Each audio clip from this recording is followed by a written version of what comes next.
तो आप सबका स्वागत है अमन पीसीएस 24 चैनल पर। और आज हम लेकर उपस्थित हो चुके हैं आज के लिए मुख्य करंट अफेयर। काफ़ी कम समय में हम कोशिश करेंगे कि आज का जो मुख्य करंट अफेयर है उसको हम लोग देखेंगे। तो आइए हम लोग शुरू करते हैं। सबसे पहला है कि सीमा अग्रवाल को अग्निशमन एवं बचाव सेवाओं का जीडीपी नियुक्त किए गए, यानी जीडीपी पद पर नियुक्त हुए हैं। इनका नाम है सीमा अग्रवाल। इनके पहले जो पोस्ट पर जो चयनित थे उनका नाम है आभास कुमार, जो कि 31 दिसंबर को इन्होंने रिजाइन देकर उन्हीं के पद पर चयनित हुए हैं सीमा अग्रवाल। उसके बाद हम देखें तो तमिलनाडु ने 9.69% की वृद्धि के साथ नया उच्च स्तर स्थापित किया है। तमिलनाडु राज्य में, जो कि हम पूरे भारत में कहें तो तमिलनाडु राज्य में सबसे अधिक आर्थिक विकास दर तमिलनाडु राज्य की देखा गया है, जो कि लगभग तमिलनाडु में भी लगभग 10 वर्षों के बाद ऐसी स्थिति देखने को मिला है। और यह दर्शाता है कि तमिलनाडु जो राज्य है उसमें धीरे धीरे काफ़ी अपने राज्य में काफ़ी विकास और इससे आर्थिक स्थिति काफ़ी मजबूत होगी तमिलनाडु की, यह संकेत इससे मिलता है। उसके बाद हम देखें समता दिवस 2025 बाबू जगजीवन राम की जयंती मनाई गई।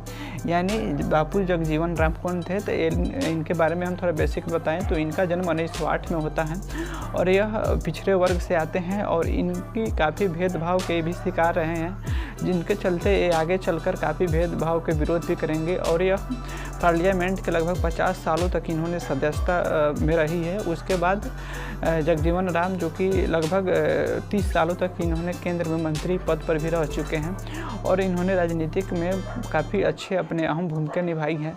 तो इनके जो दिवस मनाए जाते हैं इसमें तेलंगाना और आंध्र प्रदेश में सार्वजनिक रूप से अवकाश आज के दिन घोषित किया जाता है। उसके बाद में हम देखें दूसरा है कि प्रधानमंत्री नरेंद्र मोदी को श्रीलंका के सर्वोच्च नागरिक सम्मान मित्रा विभूषण से सम्मानित किया गया। यानी आप जानते हैं प्रधानमंत्री जो कि अभी फ़िलहाल कुछ दिनों से दौरा पर श्रीलंका या अन्य देशों में जो दौरा पर गए हैं वहाँ पे इनको सर्वोच्च नागरिक से सम्मानित किया गया है, जो कि श्रीलंका के राष्ट्रपति ने इनको सम्मानित किया है। तो एक अवार्ड है जो कि मित्रा विभूषण से इनको सम्मानित किया गया है और वहाँ पर इससे सम्मानित करने का मकसद है कि आपसी मतभेद को मजबूत आपसी जो भी संघर्ष है उसको कम करके और आपसी जो भी व्यापार हो या अन्य नीति हो उसमें मजबूती लाने का मकसद है। उसके बाद में हम देखें तो बांग्लादेश ने अगले 2 वर्षों के लिए ब्रिक्स की अध्यक्षता संभाली।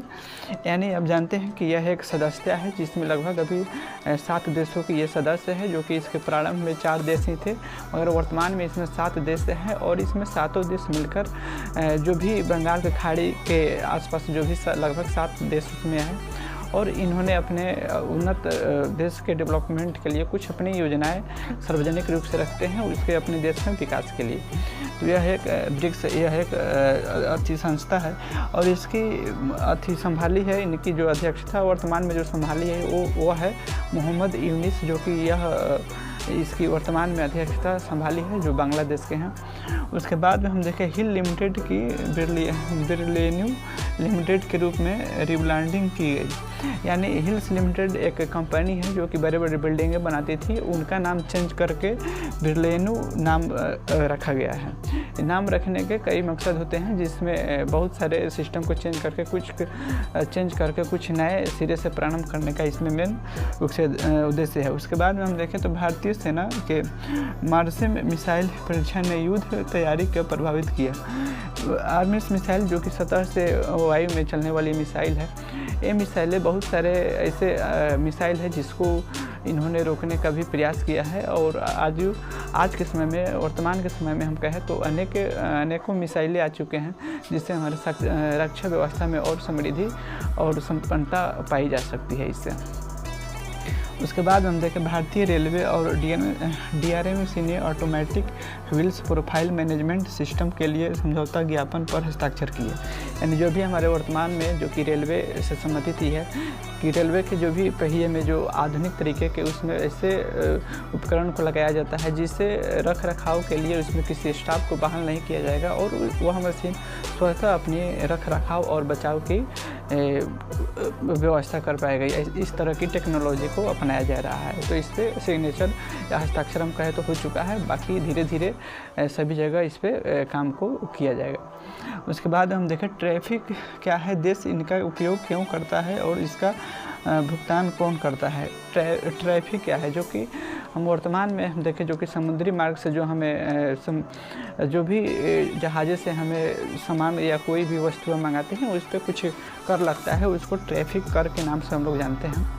उसके बाद में हम देखें द्विपक्षीय नौसेना अभ्यास इंद्र 2025 संपन्न हुआ। रूस और भारत के बीच इंद्र 2025 ऐसे अभ्यास चल रहे थे जो कि 28 मार्च से चल रहा था 2 अप्रैल तक। तो यह काफ़ी संपन्नतापूर्वक से यह अभ्यास को समाप्त किया गया और इसमें काफ़ी अच्छे प्रदर्शन भी किया गया और 2 देशों के बीच काफ़ी शक्तिशाली से प्रदर्शन को व्यक्त किया गया है इसमें। उसके बाद में राष्ट्रीय समुद्री दिवस 2025 इतिहास, महत्व, थीम और उत्सव, यानी समुद्री जो भी हम समुद्री दिवस जो मनाते हैं तो जो 2025 के लिए जो हम मनाए हैं उसमें मकसद है कि हम अन्य देशों के साथ व्यापार को मजबूती से करें और अन्य जो भी समस्याएं है उसको हम कम करें और एक दूसरे के साथ आपसी सामंजस्य को बढ़ाना है इसमें। उसके बाद हम देखें मोहसिन नकवी एशिया क्रिकेट परिषद ACC के अध्यक्ष नियुक्त किए। ये वर्तमान में पाकिस्तान बोर्ड के क्रिकेट अध्यक्ष भी हैं और वर्तमान में पाकिस्तान के गृह मंत्री भी हैं, जिन्होंने वर्तमान में एशियाई क्रिकेट परिषद की अध्यक्षता को ग्रहण किया है, जिसको हम लोग ACC के नाम से भी जानते हैं। और देखिए भारत ने जलवायु वृत्त में $1.3 ट्रिलियन जुटाने के लिए Baku team William road map पर ब्रिक्स से आग्रह किया। ब्रिक्स एक ये भी संस्था है जिसमें कुछ देश इसके सदस्य हैं। इसमें भारत ने उनके मंत्रियों से कुछ अपने प्रस्ताव को रखा है कि 2030 तक हम अपने जलवायु के प्रति कुछ निजी या सार्वजनिक रूप से कुछ ऐसे कार्य को करना चाहते हैं जिससे हमें पर्यावरण के प्रति जिम्मेवारी से जो पर्यावरण में जो प्रदूषित हो रहे हैं उसको कम करने के लिए कुछ डॉलर को इन्होंने पेश किया है, जो कि लगभग 2030 तक उस डॉलर का सही से उपयोग करके जो फैल रहे प्रदूषण या हम अपने वातावरण के प्रति कुछ ऐसे कार्य को करें जिससे हम अपने पर्यावरण को काफ़ी लंबे समय तक सुरक्षित रख पाए। इसके लिए ब्रिक्स में भारत सरकार ने कुछ अपने प्रस्ताव रखा है। तो यह रहा आज के लिए मुख्य करंट अफेयर। फिर मिलते हैं नेक्स्ट वीडियो में नेक्स्ट करंट अफेयर के साथ। अभी के लिए इतना ही।